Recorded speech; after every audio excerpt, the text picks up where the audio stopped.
Hello, എല്ലാവർക്കും പുതിയൊരു വീഡിയോയിലേക്ക് സ്വാഗതം. ഇത് കാർത്തിയാണേ. അപ്പോൾ ഇതൊരു ചായ മാറ്റൽ വീഡിയോയാണ് കേട്ടോ. വേറെ ഒന്നുമല്ല, ഞാൻ 3 വർഷമായിട്ട് യൂസ് ചെയ്തുകൊണ്ടിരിക്കുന്ന എൻ്റെ സ്വന്തം ബാഗ് അതൊന്ന് രൂപമാറ്റപ്പെടുത്താമെന്ന് വിചാരിച്ചു കേട്ടോ. അതിന് വേണ്ടിയിട്ട് ഞാൻ ആദ്യം തന്നെ ചെയ്തതേ, ഇതിൽ നിന്ന് ഒരു കഷ്ണം, ഇതിൻ്റെ ഉള്ളിലൊക്കെ നമ്മൾ ഫോം ഷീറ്റാണ് ഉണ്ടായിരുന്നത്. അപ്പോൾ ഞാൻ അതിൽ നിന്ന് ഫോം ഷീറ്റ് എടുത്തിട്ട് നമ്മുടെ തയ്യൽ മെഷീൻ സിംഗിൾ സ്റ്റിച്ച് മെഷീനാണ്, കാലുകൊണ്ട് ചവിട്ടി തയ്ക്കുന്ന മെഷീനാണ്. അപ്പോൾ അതുകൊണ്ടാണ് കേട്ടോ ഞാൻ തയ്ച്ച് നോക്കി, അതായത് സ്റ്റിച്ച് പെടുന്നുണ്ടോയെന്ന്. അപ്പോൾ ആദ്യം അതൊക്കെ ചെക്ക് ചെയ്തിട്ട് വേണം നമ്മളിതൊക്കെ ഒന്ന് സാഹസത്തിനെ മുതിരാൻ. അപ്പോൾ എൻ്റെ കയ്യിലുള്ള തയ്യൽ മെഷീനിൽ അത് ഓക്കെയാണ് കേട്ടോ. അപ്പോൾ ഇനി നമുക്ക് വേണ്ടത് എന്താണെന്ന് വെച്ചിട്ടുണ്ടെങ്കിൽ ഇതിൻ്റെ സ്റ്റിച്ചുകളൊക്കെ ഒന്ന് അഴിച്ച് മാറ്റുക എന്നുള്ളതാണ്. അപ്പോൾ എനിക്ക് മെറ്റീരിയൽ തുണി വരുന്ന ഭാഗത്ത് ഉള്ളതാണ് കേട്ടോ അഴിച്ചു മാറ്റേണ്ടത്. അപ്പോൾ അതിന് വേണ്ടിയിട്ട് അതിൻ്റെ നൂലുകളൊക്കെ കട്ട് ചെയ്തിട്ട് ഇത് എടുക്കാം. അപ്പോൾ ഞാൻ ഇതിൽ ബ്ലേഡും സിസേഴ്സും യൂസ് ചെയ്യുന്നുണ്ട് കേട്ടോ. ഇതിൽ പേനമഷിയും മറ്റൊക്കെയാണ് കേട്ടോ ആയിട്ടുള്ളത് കൂടുതൽ. പിന്നെ ഞാനിത് എന്താ ചെയ്തതെന്ന് വെച്ചിട്ടുണ്ടെങ്കിൽ ഇത് കേടായി എന്ന് കാണിക്കാൻ വേണ്ടിയിട്ട്, കണ്ടില്ലേ എന്നറിയാൻ വേണ്ടിയിട്ട് ഞാൻ ജസ്റ്റ് ഒന്ന് വലിച്ചു നോക്കിയതാണ് കേട്ടോ. അപ്പോൾ കീറി. അപ്പോൾ പിന്നെ അതായത് പിന്നി പോരുന്നുണ്ടായിരുന്നു തുണിയാകുമ്പോൾ. കുറച്ച് 2 കൊല്ലം 3 കൊല്ലത്തോളമൊക്കെ യൂസായല്ലോ, എന്നാലും കുഴപ്പമില്ലായിരുന്നു കേട്ടോ. അപ്പോൾ എനിക്ക് ഈ ബാഗ് ഒത്തിരി ഇഷ്ടമുള്ളതായിരുന്നത് കൊണ്ട് വിട്ട് കളയാനും തോന്നിയൊന്നുമില്ല. സിബും കാര്യങ്ങളൊന്നും കുഴപ്പമില്ല, ഈ തുണിക്ക് മാത്രമുള്ള കുഴപ്പം. അപ്പം പുതിയത് വാങ്ങാനാണെങ്കിൽ നമുക്ക് എന്തായാലും ഒരു 400-450 രൂപയുടെ അടുത്തേക്ക് എത്തുമല്ലോ. അപ്പോൾ ഇങ്ങനെ ചെയ്ത് കഴിഞ്ഞാൽ കുറച്ച് നാൾ കൂടി ഒന്ന് മുന്നോട്ട് പോകാൻ പറ്റില്ലേ, അതുകൊണ്ട് കൂടിയാണ് കേട്ടോ ഞാനത് ചെയ്യാമെന്ന് വിചാരിച്ചത്. അപ്പോൾ നമ്മൾ ഇതിൻ്റെ അഴിച്ചു മാറ്റിയിട്ടുള്ളതിൻ്റെയൊക്കെ ലൈനിങ് ക്ലോത്ത് ഉണ്ടല്ലോ, അതൊക്കെ എടുത്ത് വെച്ചിട്ടുണ്ട് കേട്ടോ. കാരണം ഇതിനി വെച്ചിട്ട് വേണം നമ്മുടെ കയ്യിലുള്ള മെറ്റീരിയലിലേക്ക് അളവ് ഒന്നുമില്ലെങ്കിൽ തയ്ച്ചെടുക്കാം, അല്ലെങ്കിൽ കട്ട് ചെയ്തിട്ട് തയ്ച്ച് ചേർക്കാമെന്ന് വിചാരിക്കണത് കേട്ടോ. അപ്പോൾ ഇനി നമ്മളെന്താ ചെയ്യണമെന്ന് വെച്ചിട്ടുണ്ടെങ്കിൽ മെറ്റീരിയൽ എടുത്തിട്ട് കട്ട് ചെയ്യാൻ നോക്കാം. മെറ്റീരിയലിന് വേണ്ടിയിട്ട് ഞാൻ ഉപയോഗിക്കാണ്ട് മാറ്റി വെച്ചിട്ടുണ്ടായിരുന്ന എൻ്റെ ചുരിദാറിൻ്റെ ടോപ്പാണ് കേട്ടോ എടുത്തിട്ടുള്ളത്. അതാണെങ്കിൽ നല്ല സോഫ്റ്റ് ആയിട്ടുള്ള തുണിയാണ്. പിന്നെ എനിക്ക് ഇഷ്ടപ്പെട്ട കളറാണ് കേട്ടോ, ബ്ലൂ. അപ്പോൾ അതുകൊണ്ടാണ് ഞാനത് എടുക്കാൻ കാരണം.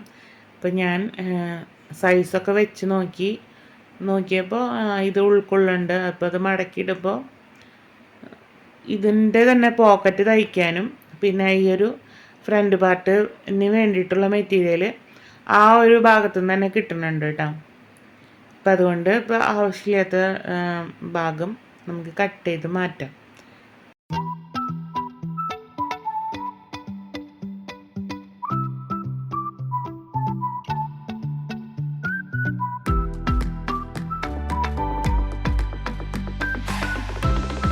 ഞാൻ ആദ്യം വിചാരിച്ചത് കട്ട് ചെയ്തതിന് ശേഷം സ്റ്റിച്ച് ചെയ്തെടുക്കാമെന്നാണ് കേട്ടോ. കാരണം എന്താ വെച്ചിട്ടുണ്ടെങ്കിൽ ഇതിൽ കുറേ കാര്യങ്ങൾ, പോക്കറ്റൊക്കെ വെക്കണത് മെറ്റീരിയലുമ്മലാണല്ലോ, പിന്നീട് ലൈനിങ് അതിൻ്റെ മുകളിൽ കൂടെ അല്ലേ വെച്ചടിക്കാം. അപ്പോൾ ഞാൻ വിചാരിച്ചു വെറുതെ ജസ്റ്റ് ഒന്ന് സിംഗിൾ സ്റ്റിച്ച് വെറുതെ ഒന്ന് അടിച്ചിടാം.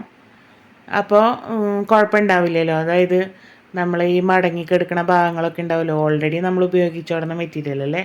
അപ്പോൾ അതിൻ്റെ മടക്കും ചുളിവുകളൊക്കെ ഒന്ന് അതുമ്മൽ കൂടെ വെച്ച് അടിച്ചു കഴിഞ്ഞാൽ അപ്പോൾ അത്രയും പണി കുറയുമല്ലോ. അപ്പോൾ അതുകൊണ്ട് അങ്ങനെ ചെയ്തു കേട്ടോ. പിന്നെ പോക്കറ്റിൻ്റെ ഭാഗവും ഇതുപോലെ തന്നെ എടുത്തിട്ട് നമ്മളെ ലൈനിങ്ങുമായിട്ട് ഇതുപോലെ തന്നെ കട്ട് ചെയ്ത് സ്റ്റിച്ച് ചെയ്തെടുക്കുകയാണ് ചെയ്തേട്ടോ. അപ്പോൾ പോക്കറ്റിൻ്റെ അവിടെ ഫോം ഷീറ്റ് കളഞ്ഞിട്ടുണ്ടായിരുന്നില്ല കേട്ടോ. അതാണ് നമുക്കൊന്നിങ്ങനെ ഉരുണ്ടിരിക്കാൻ വേണ്ടിയിട്ട് സഹായിക്കുന്നത്. അപ്പോൾ അതിൻ്റെ 2 കോർണർ ഭാഗത്തും എൽ കട്ട് ഇട്ടിട്ടുണ്ട് കേട്ടോ. ഈ എൽ കട്ട് ഇടാൻ കാരണം അതൊന്ന് മടക്കി തയ്ക്കണം, അപ്പോഴാണ് നമുക്കൊന്ന് ഉരുണ്ടിരിക്കുക. അതായത് ഉള്ളിലൊരു കപ്പാസിറ്റി വേണ്ടേ ഉള്ളിലേക്ക് വയ്ക്കുമ്പോൾ, അപ്പോൾ അതിന് വേണ്ടിയിട്ടാണ്. പിന്നെ ഇതൊക്കെ സ്റ്റിച്ച് ചെയ്യാൻ വേണ്ടിയിട്ട് നമുക്ക് ആദ്യം തന്നെ കട്ട് ചെയ്തെടുക്കാം കേട്ടോ. ഇതിൻ്റെ ആവശ്യമില്ലാത്ത തുണികളൊക്കെ കട്ട് ചെയ്ത് മാറ്റാം.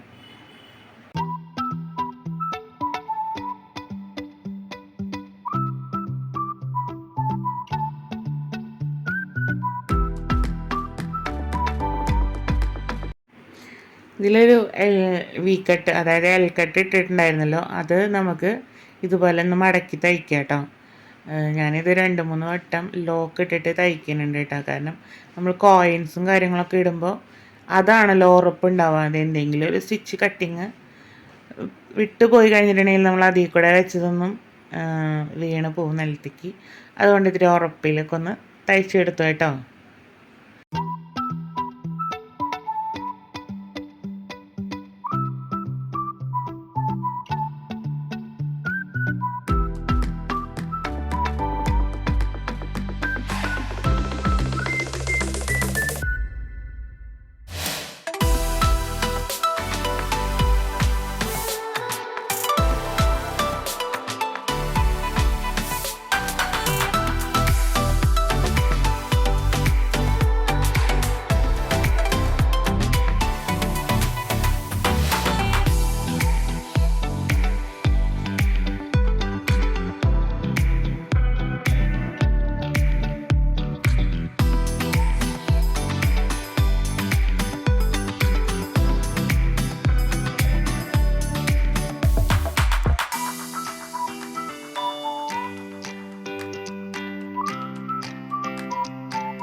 അപ്പോൾ നമ്മൾ മെയിൻ പാർട്ടുമ്മലേക്ക് ഇനി പോക്കറ്റ് വെക്കണം.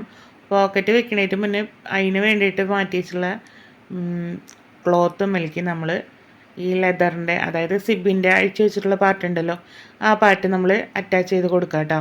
അറ്റാച്ച് ചെയ്തതിന് ശേഷമാണ് ഇത് ഒന്നിച്ച് നമ്മുടെ ഈ മെയിനായിട്ടുള്ള പാർട്ടിലേക്ക്, അതായത് ഫ്രണ്ട് പോർഷനിലേക്ക് സ്റ്റിച്ച് ചെയ്ത് കൊടുക്കാൻ പറ്റുള്ളൂ.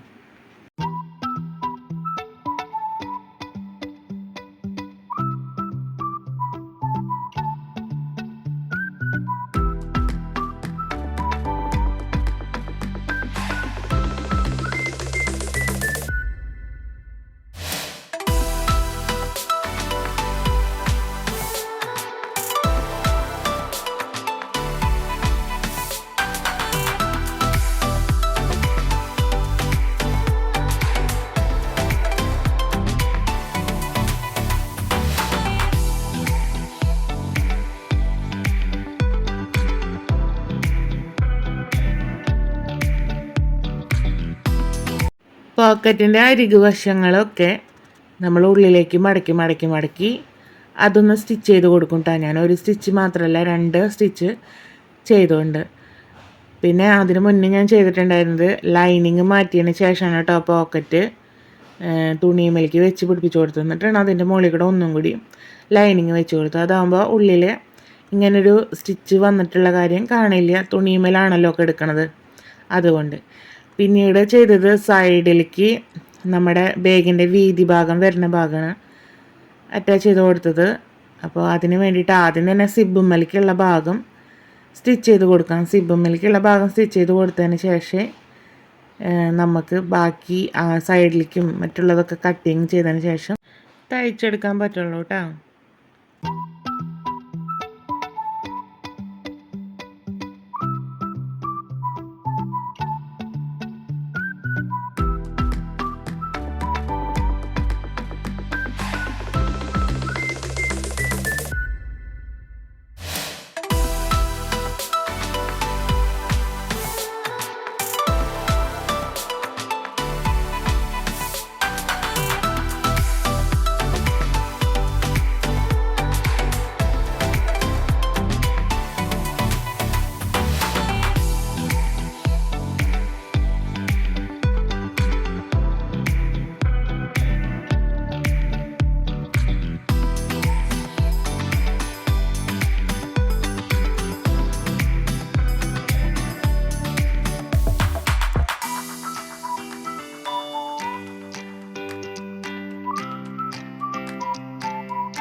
അങ്ങനെ നമ്മൾ തയ്ക്കേണ്ട പാർട്ടുകളൊക്കെ ആദ്യമായി ചെറിയ ചെറുതൊക്കെ തയ്ച്ച് വെച്ചിട്ടുണ്ട് കേട്ടോ. സൈഡ് തയ്ച്ചു, ഫ്രണ്ട് പാർട്ടൊക്കെ തയ്ച്ച് വെച്ചിട്ടുണ്ട്. ഇനി അത് മെയിനായിട്ടുള്ള ഭാഗത്തിലേക്ക് തയ്ച്ച് ചേർക്കാൻ വേണ്ടുള്ളൂ കേട്ടോ. അപ്പോൾ അതിന് വേണ്ടിയിട്ട് നമുക്കിത് ആദ്യം ബാഗൊന്ന് മറിച്ചിടണം. മറിച്ചിടാൻ വെച്ചാൽ നല്ലപോലെ പൊട്ടപ്പുറം കൂടിയിട്ടൊന്ന് തിരിച്ചിടണം. തിരിച്ചിട്ടതിന് ശേഷം ഇത് നമുക്കൊന്ന് വെച്ച് നോക്കണം ആദ്യം തന്നെ. അളവും കാര്യങ്ങളൊക്കെ കറക്റ്റ് തന്നെയല്ലേ, അതായത് എവിടേക്കൊക്കെ വരാമെന്നുള്ളത്. അതിന് ശേഷം നമുക്കിതൊന്ന് സ്റ്റിച്ച് ചെയ്ത് കൊടുക്കാം. ഡബിൾ സ്റ്റിച്ച് ചെയ്യാം. പേടിച്ചിട്ട് തന്നെയാണ് കേട്ടോ ഞാനിത് സ്റ്റിച്ച് ചെയ്യാൻ നിന്നോടുന്നത്. കാരണം ഇതങ്ങനെ സ്റ്റിച്ച് പെട്ടില്ലെങ്കിലോ എന്നൊക്കെ ഇത്രത്തോളം എത്തുകയും ചെയ്തു. എന്നാലും ആദ്യമൊക്കെ ചെക്ക് ചെയ്യാൻ കാരണം അതുകൊണ്ട് തന്നെയാണ് കേട്ടോ. ഭാഗ്യത്തിന് ഇതൊക്കെ സ്റ്റിച്ച് ചെയ്യാൻ പറ്റി. ഞാനൊരു 1.5 ഇഞ്ച് വീതിയിലുള്ളൊരു തുണി നീളത്തിൽ കട്ട് ചെയ്തെടുത്തിട്ട് അത് ഈ തയ്ച്ച ഭാഗത്തൊക്കെ ഒന്ന് തയ്യൽ ഉള്ളിലേക്ക് വരുന്ന രീതിയിൽ തയ്ച്ചിട്ടുണ്ട് ഇട്ടായിരുന്നത്. അത് ലാസ്റ്റ് കാണാം.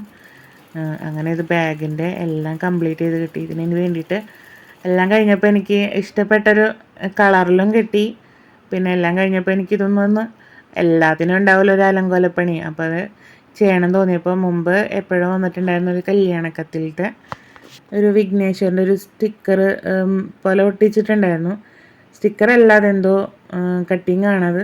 അപ്പോൾ ഞാനതെടുത്തിട്ടൊന്ന് ഇതുമ്മൽ കൈ കൊണ്ട് തുന്നി വെച്ച് കൊടുത്തു വിട്ടാൽ ഫെവിക്കോൾ കൊണ്ട് ഒട്ടിച്ചിട്ട് പിന്നെ അതൊന്ന് കൈ കൊണ്ട് തുന്നി കൊടുത്തു വിട്ടാൽ ഫൈനൽ ലുക്ക് അടിപൊളിയാണേ.